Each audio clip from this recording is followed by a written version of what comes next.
سورہ شمس. سورہ شمس کا تعارف. مقام نزول. سورہ شمس مکہ مکرمہ میں نازل ہوئی ہے. آیات، کلمات اور حروف کی تعداد. اس صورت میں 1 رکوع، 15 آیتیں، 54 کلمے اور 247 حروف ہیں. شمس نام رکھنے کی وجہ. سورج کو عربی میں شمس کہتے ہیں اور اس سورت کی پہلی آیت میں سورج کی قسم ارشاد فرمائی گئی. اس مناسبت سے اسے سورہ شمس کہتے ہیں. سورہ شمس سے متعلق احادیث. نمبر 1، حضرت بریدہ رضی اللہ تعالیٰ عنہ فرماتے ہیں حضور پرور صلی اللہ تعالیٰ علیہ وآلہ وسلم عشاء کی نماز میں والشمس وضحاها اور اس کے مشابہ صورتیں پڑھا کرتے تھے. نمبر 2، حضرت جابر بن سمرہ رضی اللہ تعالیٰ عنہ فرماتے ہیں حضور اقدس صلی اللہ تعالیٰ علیہ وآلہ وسلم نے انہیں فجر کی نماز پڑھائی تو اس میں والشمس وضحاها اور والسماء کی تلاوت فرمائی. سورہ شمس کے مضامین. اس سورت کا مرکزی مضمون لوگوں کو نیک اعمال کرنے کی ترغیب دینا اور گناہ کرنے سے ڈرانا ہے اور اس میں یہ مضامین بیان ہوئے ہیں. نمبر 1، اس سورت کی ابتدا میں اللہ تعالیٰ نے سورج، چاند، دن، رات، آسمان، زمین، انسانوں کے نفس اور اپنی ذات کی قسم ذکر کر کے فرمایا کہ جس نے اپنے نفس کو برائیوں سے پاک کر لیا وہ کامیاب ہو گیا اور جس نے نفس کو گناہوں میں چھپا دیا وہ ناکام ہو گیا. نمبر 2، کفار مکہ کے سامنے اللہ تعالیٰ نے اپنے رسول حضرت صالح علیہ السلام اور ان کی نافرمانی کرنے والوں کا حال بیان کیا تاکہ ان پر واضح ہو جائے کہ جس طرح حضرت صالح علیہ السلام کی نافرمانی کرنے کی وجہ سے وہ لوگ ہلاک کر دیے گئے، اسی طرح سید المرسلین صلی اللہ تعالیٰ علیہ وآلہ وسلم کی نافرمانی کرنے کی وجہ سے انہیں بھی ہلاک کیا جا سکتا ہے. سورہ بلد کے ساتھ مناسبت. سورہ شمس کی اپنے سے ماں قبل سورت بلد کے ساتھ مناسبت یہ ہے کہ سورہ بلد کے آخر میں بتایا گیا کہ کفار کو آخرت میں جہنم کی سزا دی جائے گی اور اس سورت کے آخر میں بتایا گیا کہ بعض کفار کو دنیا میں بھی سزا دی گئی ہے. بسم اللہ الرحمن الرحیم. ترجمہ: اللہ کے نام سے شروع جو نہایت مہربان رحمت والا ہے. والشمس وضحاها والقمر اذا تلاها. ترجمہ: سورج اور اس کی روشنی کی قسم اور چاند کی جب اس کے پیچھے آئے. والشمس وضحاها. سورج اور اس کی روشنی کی قسم. تفسیر صراط الجنان میں ہے یعنی سورج کی قسم جبکہ اس کی روشنی ظاہر ہو. اس صورت میں اللہ تعالیٰ نے اپنی قدرت کی عظمت اور معبود ہونے میں اپنی وحدانیت کا اظہار کرنے کے لیے متعدد چیزوں کی قسم ارشاد فرمائی ہے اور یہ چیزیں ایسی ہیں کہ ان کے ساتھ مخلوق کے عظیم منافع وابستہ ہیں اور ان میں غور و فکر کر کے ہر انسان اللہ تعالیٰ کی قدرت اور اس کی وحدانیت کے بارے میں جان سکتا ہے. والقمر اذا تلاها. اور چاند کی جب اس کے پیچھے آئے. تفسیر صراط الجنان میں ہے یعنی چاند کی قسم جب وہ سورج غروب ہونے کے بعد نکل آئے. والنہار اذا جلاها واللیل اذا یغشاها. ترجمہ: اور دن کی جب وہ سورج کو چمکائے اور رات کی جب وہ سورج کو چھپا دے. والنہار اذا جلاها.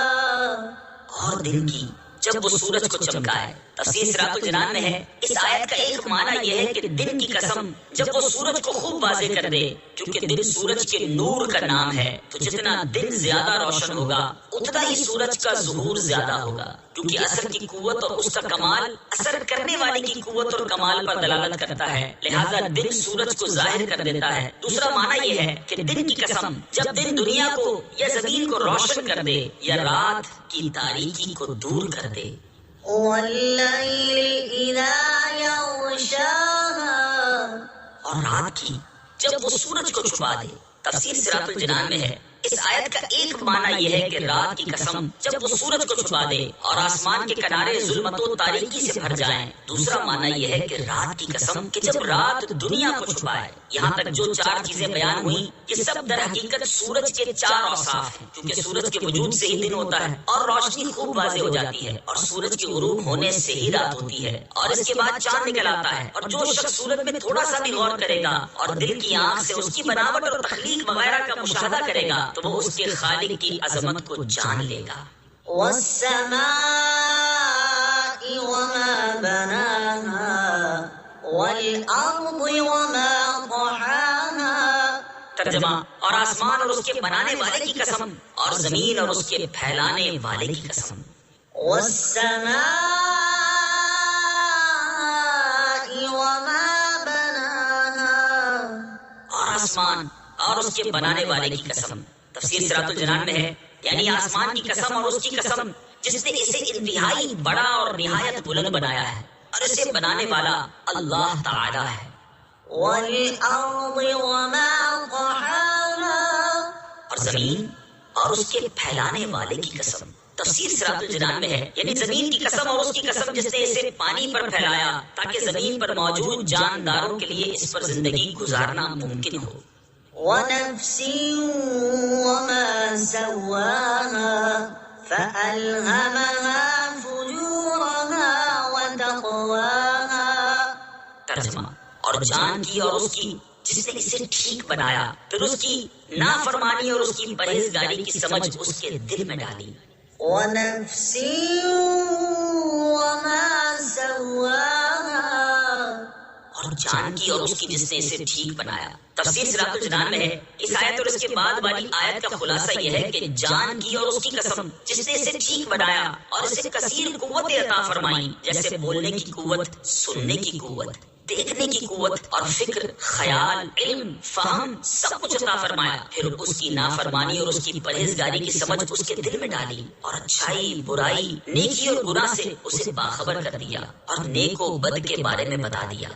نبی اکرم صلی اللہ تعالی علیہ وآلہ وسلم کی ایک دعا حضرت عبداللہ بن عباس رضی اللہ تعالی عنہما سے مروی ہے کہ جب رسول اللہ صلی اللہ تعالی علیہ وآلہ وسلم تلاوت کرتے ہوئے ان آیات ونفس وما سواها فألهمها فجورها وتقواها پر پہنچتے تو رک جاتے پھر فرماتے اللهم آت نفسي تقواها وزكها أنت خير من زكاها أنت وليها ومولاها.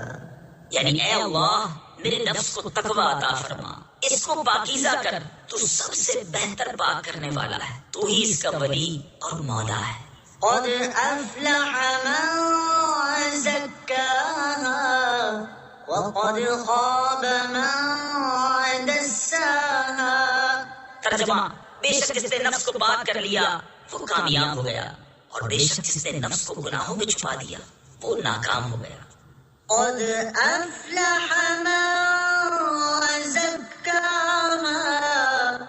بے شک جس نے نفس کو پاک کر لیا وہ کامیاب ہو گیا. تفسیر صراط الجنان میں ہے اللہ تعالیٰ نے اس سے پہلی آیات میں چند چیزوں کی قسمیں ذکر کر کے اس آیت اور اس کے بعد والی آیت میں فرمایا کہ بے شک جس نے اپنے نفس کو برائیوں سے پاک کر لیا وہ کامیاب ہو گیا اور بے شک جس نے اپنے نفس کو گناہوں میں چھپا دیا وہ ناکام ہو گیا. نفس کو برائیوں سے پاک کرنا کامیابی کا ذریعہ ہے.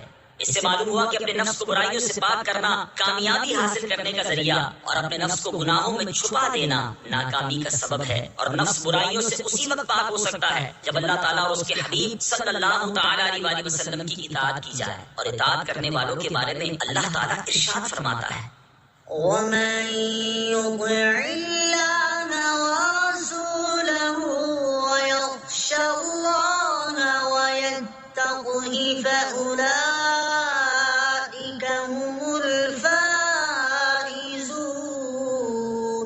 ترجمہ اور جو اللہ اور اس کے رسول کی اطاعت کرے اور اللہ سے ڈرے اور اس کی نافرمانی سے ڈرے تو یہی لوگ کامیاب ہیں. اور ارشاد فرماتا ہے ومن يطع الله ورسوله فقد فاز فوزا عظيما.